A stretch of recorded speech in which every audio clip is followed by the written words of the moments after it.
Dios les bendiga, hermanos. Les habla su hermano José Durán Inostroza. Traigo aquí este mensaje de este día. Y es un mensaje, hermanos, que ha estado bastantes días y tiempo en mi corazón. Me ha costado un poco poder unirlo porque son bastantes cosas. Y bueno, confío en la gracia del Señor que me ayudará y en virtud del tiempo, ¿no es cierto?, iremos tratando de introducirlo rápidamente y esperando también que los que puedan escuchar tengan los medios para estar concentrados y sin ruido para que puedan escuchar y entender. Amén. Vamos a abrir nuestra Biblia en el libro de Romanos capítulo 9. Vamos a leer algunos versículos de ahí. Y esto está basado, este mensaje está basado, ¿no es cierto?, en la elección de Israel y cómo un Dios, ¿no es cierto?, que nosotros conocemos como un Dios poderoso, cómo Él pudo llamar, cómo Él pudo predestinar y cómo Él, ¿no es cierto?, habla aquí de su soberanía, el cual, ¿no es cierto?, él hace como Él quiere y nadie puede decirle otra cosa. Amén. Así que vamos a leer rápidamente estos versículos. Así que Romanos 9, comenzamos desde el versículo 1, vamos a leer hasta el 14. Dice así la palabra: en el nombre de nuestro Señor Jesucristo. En verdad, digo en Cristo, no miento, y mi conciencia me da testimonio en el Espíritu Santo, que tengo tristeza y continuo dolor en mi corazón porque yo deseara, dice yo mismo, deseara ser anatema, separado de Cristo, por amor a mis hermanos, los que son mis parientes según la carne, que son israelitas, de los cuales son la adopción, la gloria, el pacto, la promulgación de la ley, el culto y las promesas, de quienes son los patriarcas y de los cuales según la carne vino Cristo, el cual es Dios sobre todas las cosas, bendito por los siglos. Amén. Bueno, aquí en este solo versículo 5, si hay algún testigo de Jehová escuchándome, bueno, espero persuadirlo a que pueda entender que Jehová, ¿no es cierto?, que Jesucristo es Jehová. Amén. Que aquí está clarísimo, dice, de quienes son los patriarcas y de los cuales según la carne vino Cristo, el cual es Dios sobre todas las cosas, bendito por los siglos. Amén. Ve, ahí está clarito.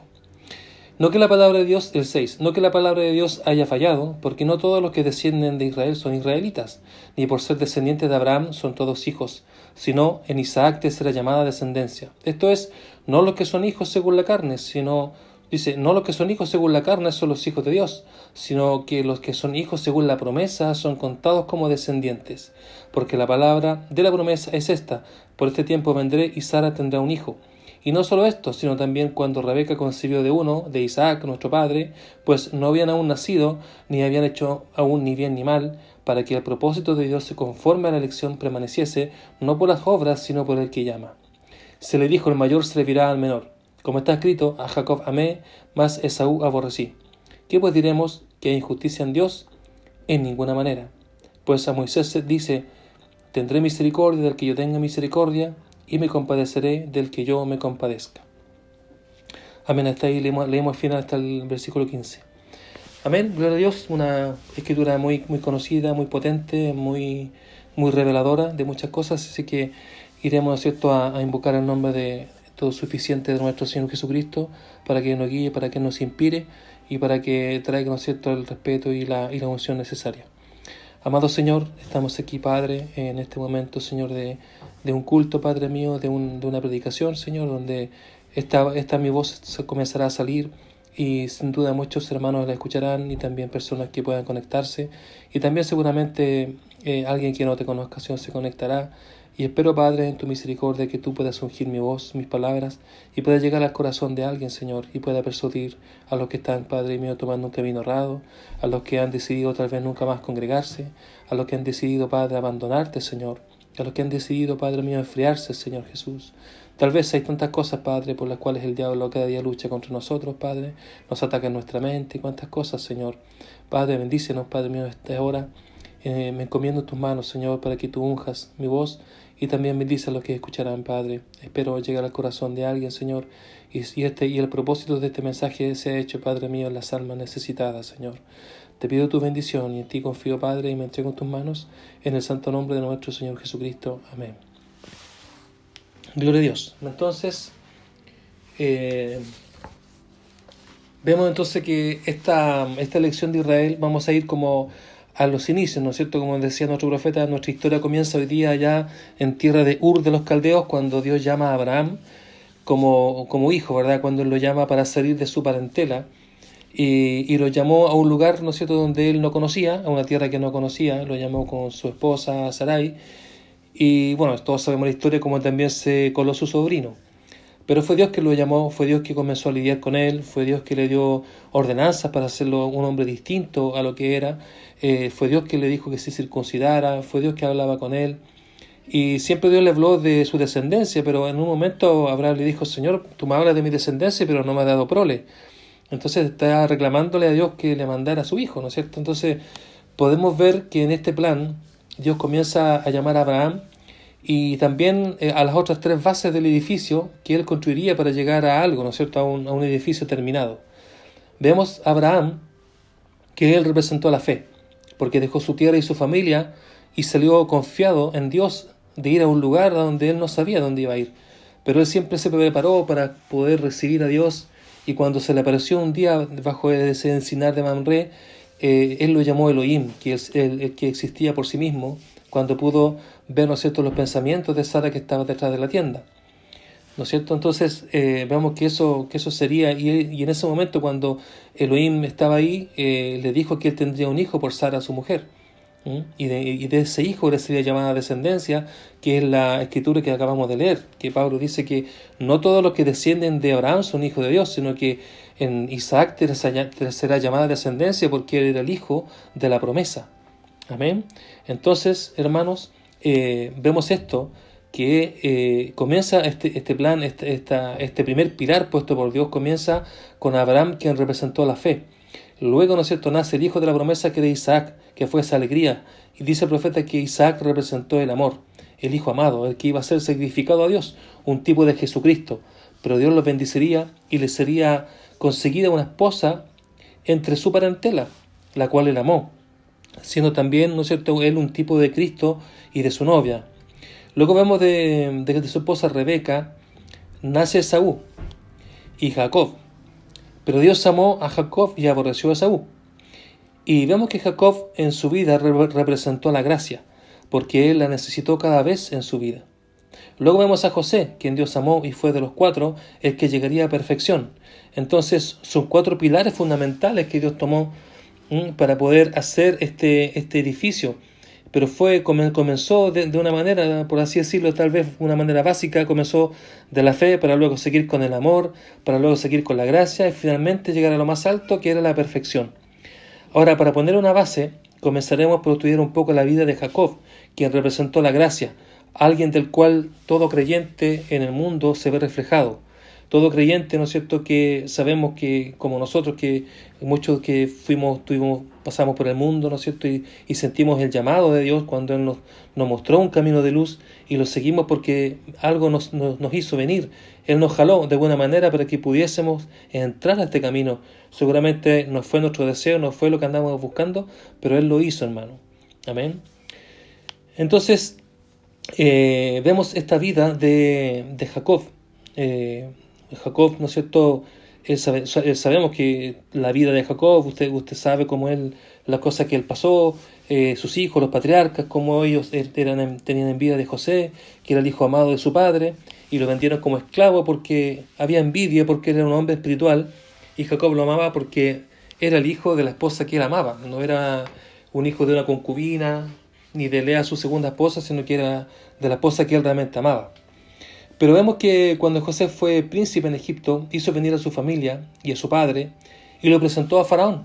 Entonces en ese encuentro leemos en la Biblia, vamos a leer esa porción de la Biblia que está en Génesis 47, ya el versículo 7 y el 9. Vamos a leer solo dos versículos para entrar, ¿no es cierto?, un poquito más de lleno a este mensaje.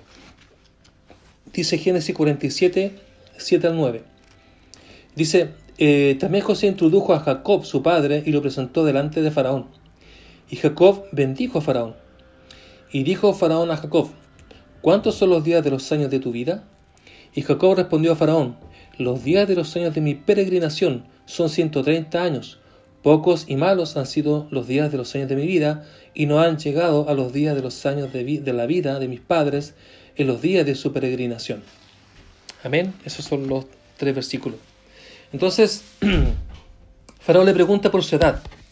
Y él responde, pero añade, mis años han sido pocos y malos.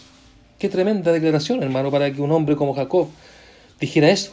Tal vez Faraón se sorprendió porque le diría, yo no te pregunté por otra cosa, yo te veo anciano, Jacob, y te veo anciano y me causa curiosidad, y por eso te pregunté cuántos años tienes, pero porque eres anciano, pero lo demás, la verdad que no estoy interesado en conocer tu vida, cómo ha sido. Tal vez Faraón, tal vez, ¿no es cierto? Jacob dijo, bueno, yo sé, yo sí sé, lo sé, Faraón, pero quiero decirte que mis años han sido pocos y malos. ¿Por qué lo habrá dicho, hermano? Pocos y malos. Y vemos al hombre que representó la gracia. ¿Por qué respondió eso Faraón? Mis años han sido pocos y malos. Y tenía ya 130 años. Y no son pocos 130 años. Pero dijo que eran pocos y malos. Malos seguramente, hermano, porque sabemos la vida que él pasó. Y queremos ver un poquito sobre esta vida. Veamos un poco su vida y tal vez entendamos por qué le dijo eso. Primero él nació amado, ¿verdad? Por su mamá. Su padre igual lo amaba, pero él prefería a Esaú, que era un hombre cazador, un hombre más machote, ¿no es cierto? Y él era un hombre más mimado, ¿verdad? Jacob era más mimado de su mamá. Pero él tenía algo bueno porque él amaba la primogenitura y la bendición de Dios. Pero su padre lo tenía un poco de lado, ¿no es cierto? Él era el hijo preferido era Isaac, o sea, perdón, de Isaac era Esaú, pero Jacob de niño tuvo que sufrir por no ser el principal o el más amado, quien tendría la bendición final de su padre y quien seguiría con el linaje. Pero bueno, conocemos la historia y vemos cómo negoció Jacob, que era muy bueno para los negocios, ¿no es cierto?, astutamente con su hermano, y le hizo jurar ante Dios que él le vendería su primogenitura por un plato de lentejas. Pero así fue, y sabemos la historia como él, antes de darle el plato, le hizo jurar ante Dios, hermano. Y eso habla de que Jacob, con todo lo que él tenía fe en Dios. Y él sabía que cuando su hermano jurara ante Dios que le vendería su primogenitura, él sabía que Dios la escucharía y él sabía que Dios tomaría en cuenta esas palabras, hermano. Increíble la fe que tuvo Jacob, amar tanto esa primogenitura, que astutamente, ¿no es cierto?, como él pudo negociar y hizo jurar a su hermano ante Dios. Sí, está bien, te doy la primogenitura. No basta con eso, sino que quiero que lo jures ante Dios. Y lo hizo jurar, hermano, y de esa manera, cuando lo hizo, ahí recién le dio esas lentejas, pero cuando se las dio y se las comenzó a comer, él sabía que más que su hermano, ahora Dios le estaba pasando la primogenitura a él, porque su hermano la había vendido.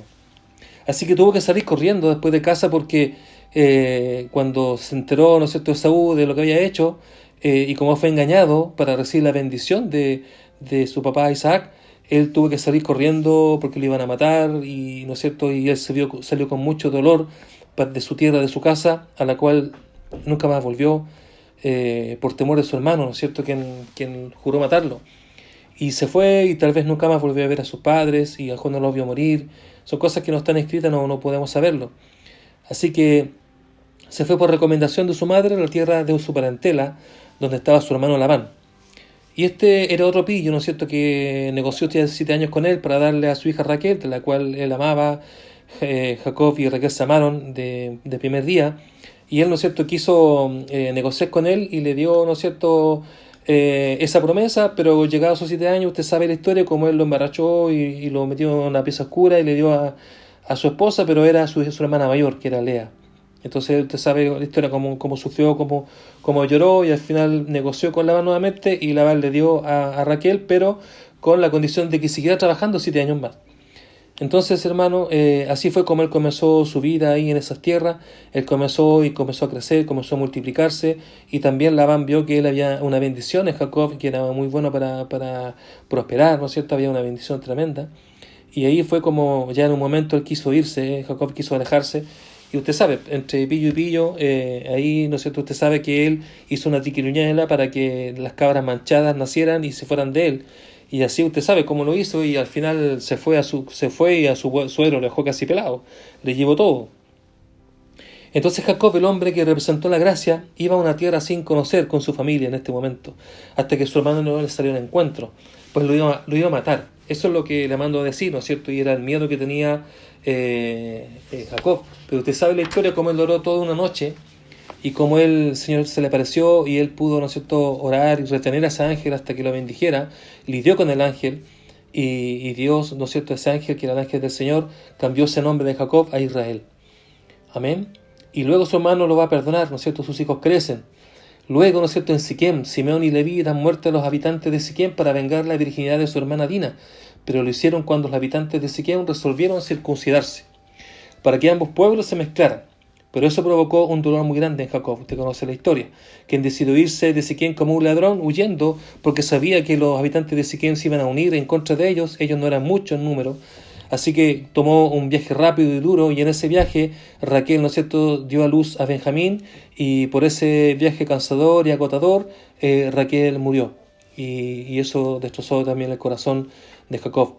Luego de eso, sus hijos vendieron a José, el cual tenía, ¿no es cierto?, la bendición de su padre, el manto de 7 colores, un tipo de Jesucristo, ¿no es cierto?, y le traen la ropa, ese manto manchado en sangre, y diciendo que un animal salvaje lo había matado, lo cual hizo pedazos el corazón de Jacob. Usted conoce cómo él pudo haber llorado, y como dice, y como cuenta ahí, ¿no es cierto?, ese dolor que él tenía, que no pasó un día en que él derramara una lágrima por su hijo amado.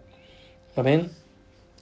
Imagínense todas las cosas, hermano. Luego su hijo Rubén tomó a Bila, una de las concubinas con la que tuvo hijos, los hijos menores, lo cual terminó por avergonzarlo ante el campamento. Y ahí, ¿no es cierto?, Rubén subiendo al estrado de su papá, viendo la desnudez de su padre, ¿no es cierto?, ahí como también Jacob le dice, también le dice, tú, Rubén, no serás el principal por cuanto te envileciste subiendo a mi lecho. Entonces son cosas vergonzosas, cosas que le causaron dolor también a Jacob. Luego, al ver la sequía, cuando ya pasó el tiempo, ¿no es cierto?, los hijos van a Egipto porque había grandes reservas de trigo en Egipto, y el príncipe a cargo del grano, que era, ¿no es cierto?, José, hizo volver a los hijos con el hijo menor, el cual no había ido en el primer viaje. Y usted sabe la historia, cómo Jacob dudó y no quería mandar a Benjamín porque era su último vínculo con Raquel, y él sabía que alguien tenía que ser el descendiente y tomar, ¿no es cierto?, las riendas de la tribu y seguir adelante, ser el patriarca. Y él sabía que de Raquel tenía que venir, ¿no es cierto?, el que iba a ser, el que sería el siguiente en el linaje. Con razón, Jacob, hermano, le dijo a Faraón, mis años han sido pocos y malos. Amén. ¿No se identifica usted con eso? Porque por toda mi vida he tenido que sufrir. Suena un poco a la vida nuestra, lo que fuimos salvos por gracia, como ha sido nuestro caminar en este mundo. No ha sido fácil, ¿no? Sino que podemos decir, nuestros años también han sido pocos y malos hasta esta altura. Entonces Jacob, siendo un profeta de Dios, al poco tiempo antes de morir, este hombre que representó la gracia, a este hombre Dios le reveló su plan y lo que sería de la vida de sus hijos en el futuro.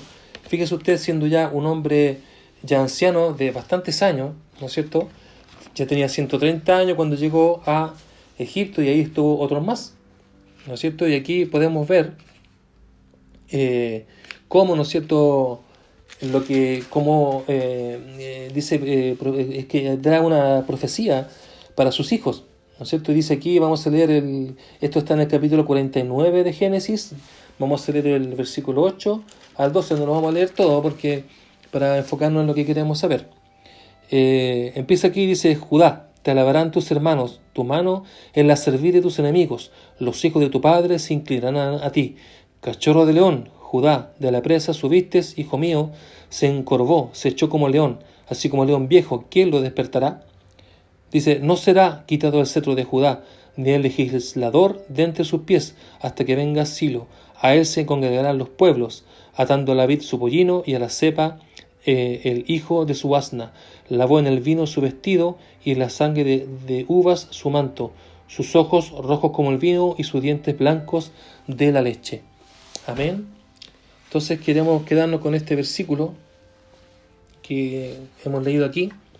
Dice, por cuanto cuando llega a Judá, usted sabe que en esta bendición él habla a todos sus hijos. Unas bendiciones más tremendas y más bellas son las que habló a José, ¿verdad? En algunos hijos él se tomó solamente 2 versículos. Por ejemplo, una Estalí, sierva suelta, que pronunciará dichos hermosos y punto. Pero cuando llega José, hermano, por lo menos son 4 o 5 versículos que habla de las bendiciones de José. Y otro importante, ¿no es cierto?, que también son bendiciones importantes, son las de Judá. Y en esto es lo que queremos entrar, hermano. Amén.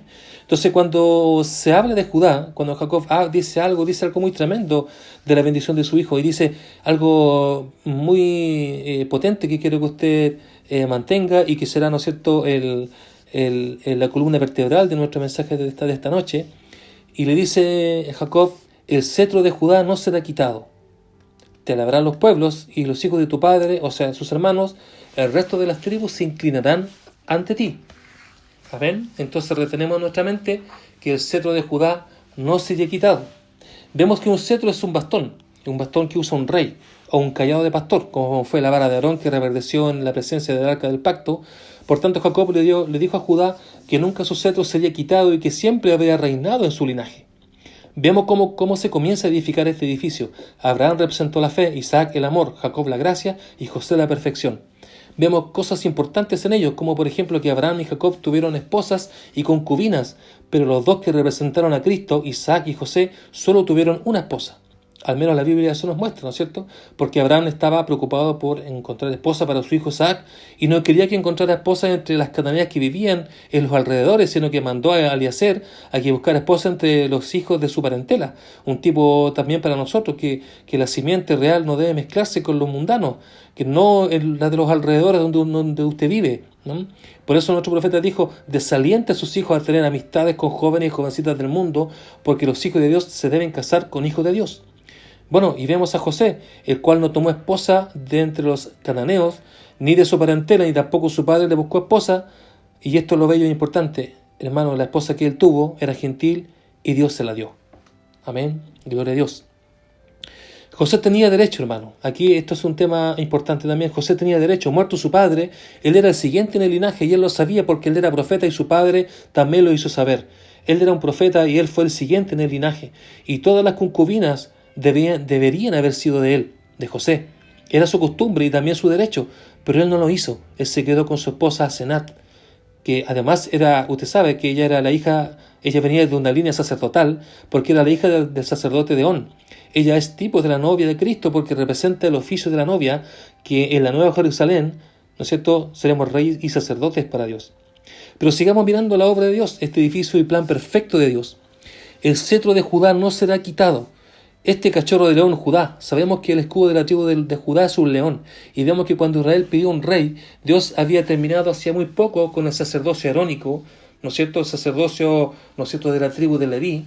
Usted sabe, al ver la desobediencia de Elí, que era el sumo sacerdote en ese entonces, ¿verdad?, al no estorbar a sus hijos que hacían maldad, y lo cual, ¿no es cierto?, Dios desechó de lleno a Elí y tomó en su lugar a un profeta de la tribu de Judá llamado Samuel. Y dijo Dios: yo nunca, y cuando, ¿no es cierto?, cuando él habla en esa parte de 1 Samuel, él sabía, ¿no es cierto?, que yo Jehová juré que a los hijos de Leví, ellos tomarían un sacerdocio perpetuo. Dice: pero nunca yo tal haga, sino que desde ahora honraré a los que me honran, y los que me desprecian serán tenidos en poco.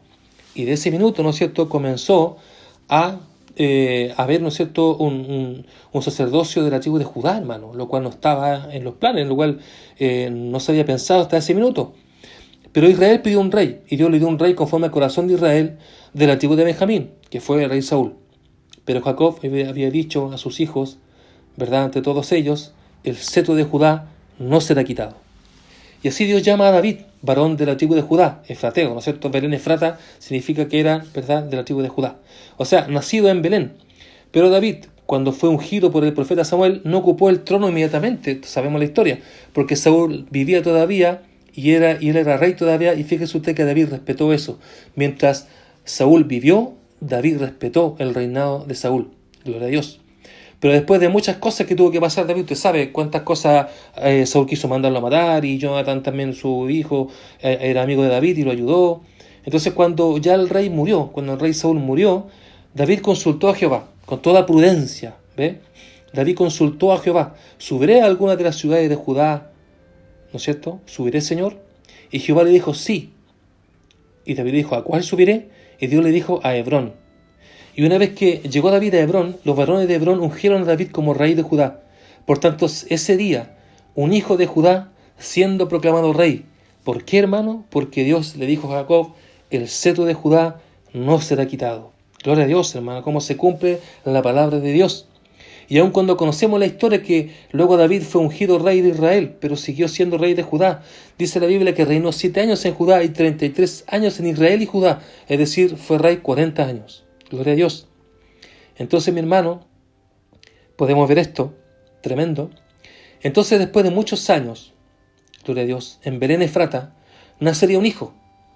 Y dice en Isaías 9:6, y el principado y un hijo nos es nacido y un hijo nos es dado y el principado sobre su hombro, queriendo decir que ese hijo sería rey, porque crearía el principado sobre su hombro. Él nació para ser rey porque nació siendo príncipe.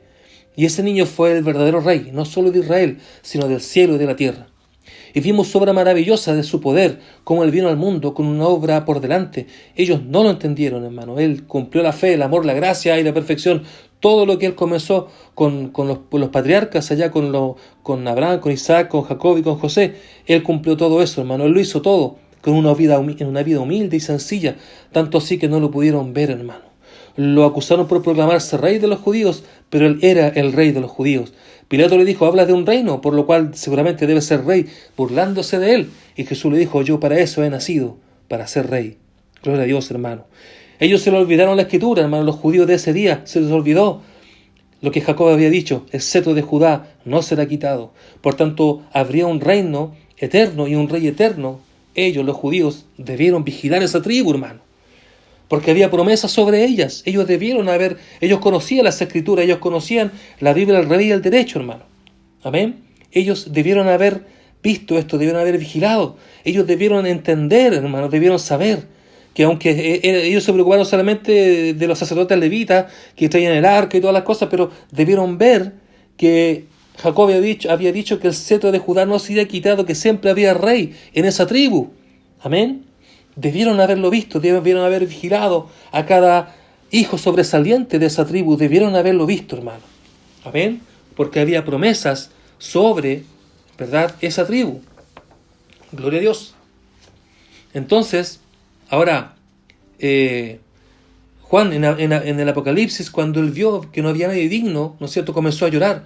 Pero un anciano profeta le dijo, no llores, Juan, porque he aquí el león de la tribu de Judá ha vencido para abrir el libro y desatar sus 7 sellos, y sentarse en el trono.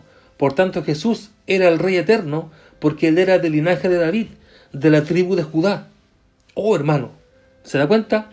El cetro de Judá no será quitado. Aún Pablo dice en los Hebreos, en el libro de Hebreos, dice, cierto es que nuestro Señor vino de la tribu de Judá, de la cual nada habló Moisés tocante al sacerdocio. Pero Jacob lo había dicho, el cetro de Judá no será quitado. Pero luego dice, ¿no es cierto?, Pablo, en ese mismo libro de Hebreo, y luego dice que el sacerdocio de Melquisedec era un sacerdocio eterno.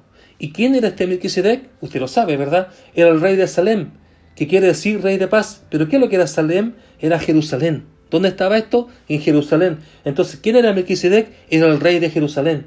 Era Dios. Por tanto, este rey de Judá sería Dios, ¿no es cierto? Pero también dice, este rey de Judá sería sacerdote del Dios Altísimo, lo que es Melquisedec. Amén. Algo que no se había dado antes, hermano. Amén, porque un rey solo era rey y no sacerdote. David era rey y no era sacerdote, tenía su sacerdote y era profeta. Amén. Pero en este caso, hermano, nuestro rey sería también sacerdote.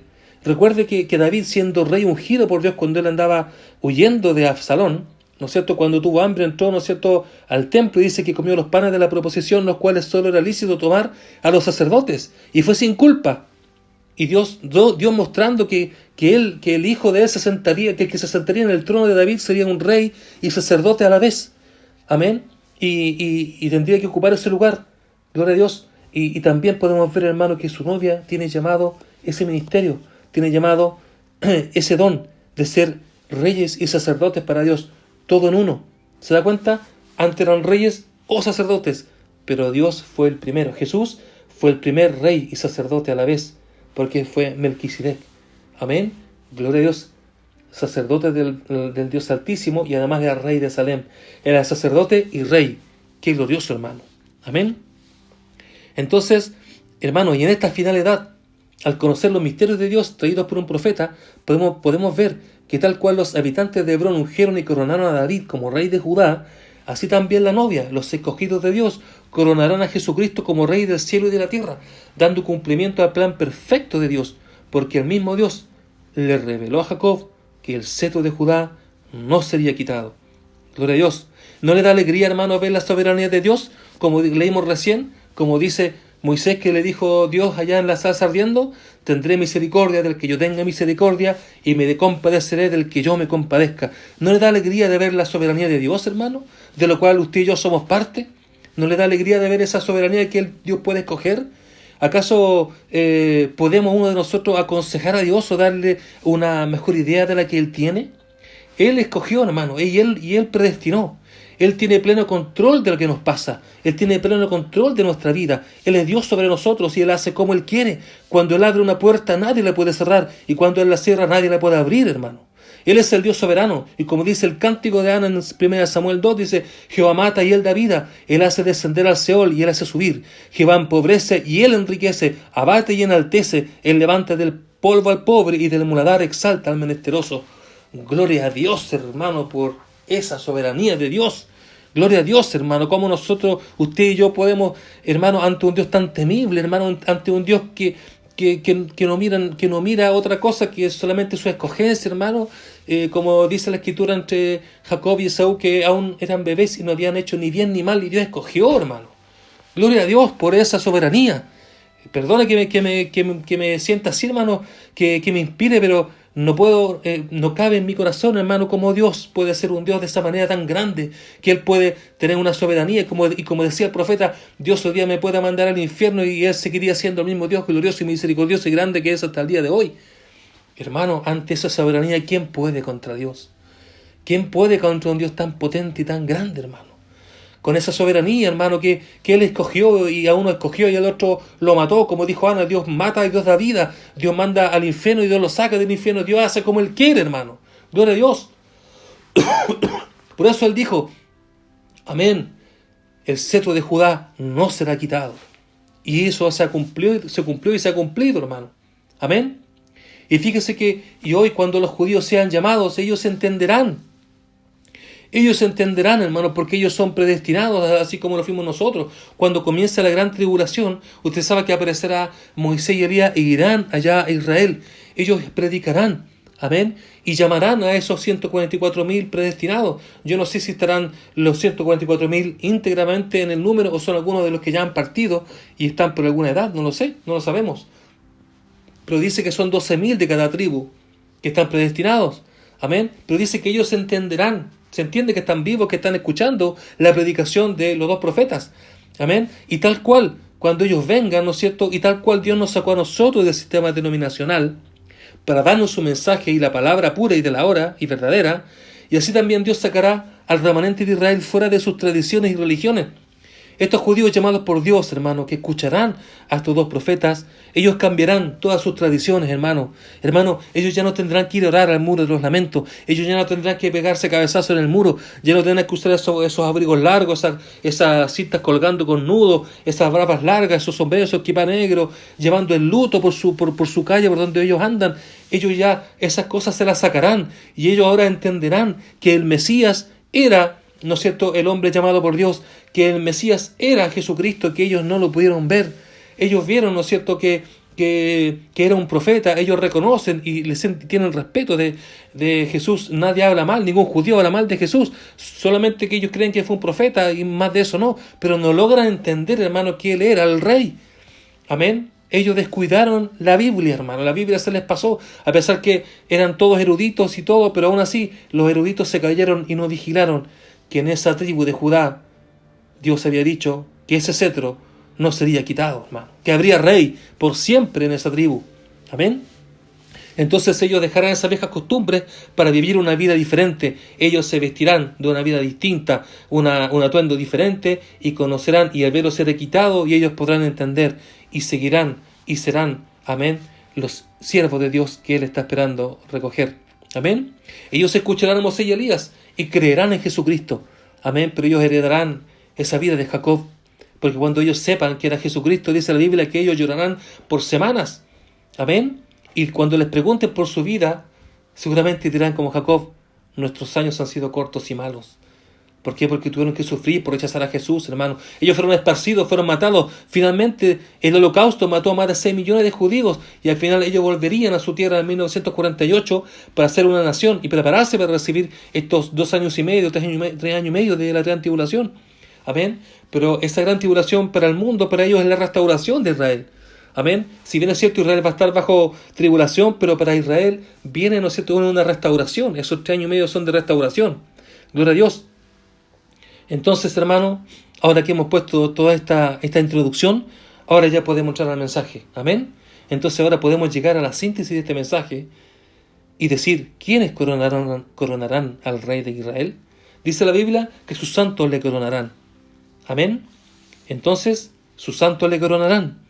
Y ahora, ¿qué pasa, hermanos? Hablo a mis hermanos, ¿verdad? A los que han creído en el Señor. ¿Y qué pasa con algunos hermanos que se descarrían y que no quieren ir más a la iglesia y quieren seguir en su camino sin congregarse? Ellos que pueden tener fe en Dios, que Dios envió un profeta, pero no pueden tener fe para creer que Dios tiene ministerios, que tiene iglesias donde congregarse, que tiene ministros levantados por Dios. Amén. Que son los que guían a la iglesia. Esos ministros son para atender las necesidades del pueblo y guiar a la iglesia. Como dice nuestro profeta, él, dice su ministro, su pastor está ungido por Dios para introducirlo al cielo. Amén. Entonces, por tanto, hermano, si tenemos que creer la palabra para ser hijo de Dios y no estamos aceptándola, entonces, ¿dónde está esa doctrina falsa de que no se tienen que congregar, hermano? Amén. No estamos aceptando Efesios 4, el ministerio quíntuple, el cual estaría presente en este día y por siempre. ¿Y este ministerio quíntuple para qué es? Dice la Biblia que es para perfeccionar al cuerpo de Cristo. Amén. Y si usted, mi hermano y hermana, está en ese cuerpo, amén, entonces, y si usted no quiere estar, ¿cómo va a caminar, hermano? ¿Cómo va a ser? Si usted no quiere caminar en ninguna iglesia, ¿cómo va a llegar a perfección? Amén. El profeta dijo que nada sin perfección ni amor perfecto entrará allá. ¿En qué parte de la pirámide se bajó, hermano? ¿Hasta dónde llegó? ¿Llegó hasta templanza? ¿Hasta fe, templanza, ¿no es cierto? Paciencia. ¿Y ahí se bajó? ¿Y no ha querido seguir subiendo? ¿Cómo espera cumplir escritura y ser parte de la novia perfecta de Dios? Amén. Por tanto, todo creyente debe de asistir a una iglesia y dar su adoración y ser allí reyes y sacerdotes para Dios. Amén. Recuerde lo que nuestro profeta decía. Amén. Que cuando contaba el testimonio que había un hombre que era sordo. Amén. Un hombre que era sordo, mudo, ¿verdad? Él solo podía escribir. Entonces, ¿qué pasó? Que a él se le veía constantemente ir a la iglesia, hermano. Y él iba, y el domingo llegaba y entraba a la iglesia. Entonces hasta que alguien le puso atención y lo vio que siempre iba a la iglesia, pero él sabía que no escuchaba nada. Entonces esta persona le dice, oye, pero ¿a qué vas a la iglesia si tú no puedes ni hablar ni escuchar nada? ¿A qué vas? Pero él escribió un papel y le dijo, sí, lo sé, no puedo escuchar nada, ni entender nada, amén, ni hablar nada, pero solamente quiero demostrarle al diablo de qué lado estoy. Amén, gloria a Dios. Entonces él está de parte de los que le creen a Dios. Gloria a Dios, hermano.